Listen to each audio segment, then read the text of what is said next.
Hey guys, I didn't love how I left off the lab, so I'm just going to kind of walk through that last page of problems to clear up any confusion I may have left. My apologies.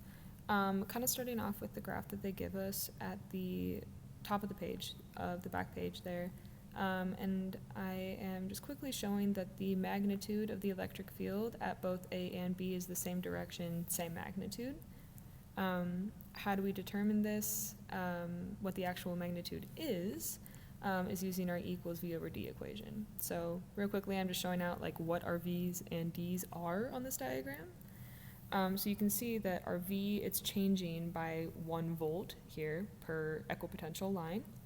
And so I'm putting in 1 volt for our V, and it's changing that much, that amount of voltage, every 0.1 meter. That's what we were given.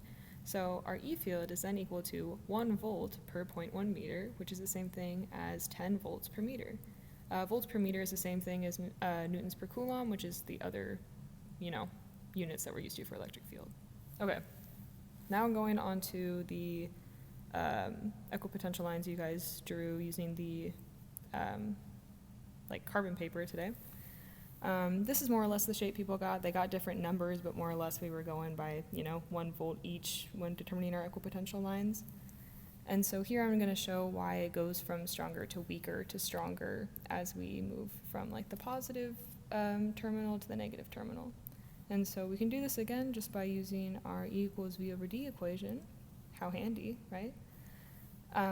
So what I'm doing here is I'm essentially showing that if we move 3 volts, if we move 3 equipotential lines over, changing our voltage by 3 volts, we do so in a certain amount of distance.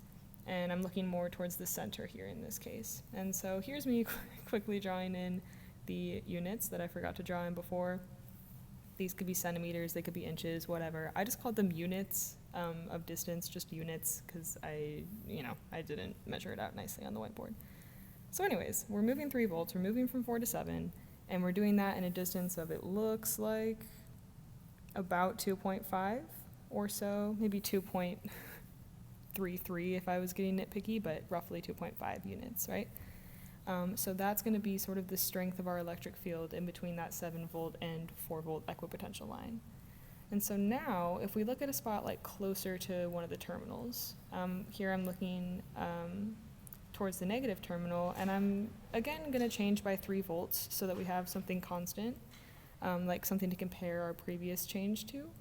And so now we're moving 3 volts, we're moving from the 4 volt equipotential line to the 1 volt equipotential line. You can see I lightly drew it in there, added in my units, sorry. And so we're changing 3 volts, and we're now doing it in what looks like about, more or less 1 unit. Essentially, what I'm trying to show here is our electric field has a magnitude of 3, say, 3 volts per meter or 3 volts per unit there, closer to the charge. And I didn't have a calculator on hand when I filmed this, so I just wrote less than 3. It's 1.2. Our electric field has a magnitude of 1.2, closer to the center. Your values may be different than mine. This was just me kind of roughly writing it out on the whiteboard. But more or less, you should find that if you do your V over D calculation in the center versus closer to the charge, you're going to get a much stronger electric field towards the charges than you would get in the center. And so that kind of explains why if you walked from one terminal to the other, you're going from a stronger field to a weaker field to a stronger field. I feel like I just kind of did not the best job of explaining this using your guys' charts, and I wanted to do a more thorough job with everyone. So hope this was helpful. See you guys next week.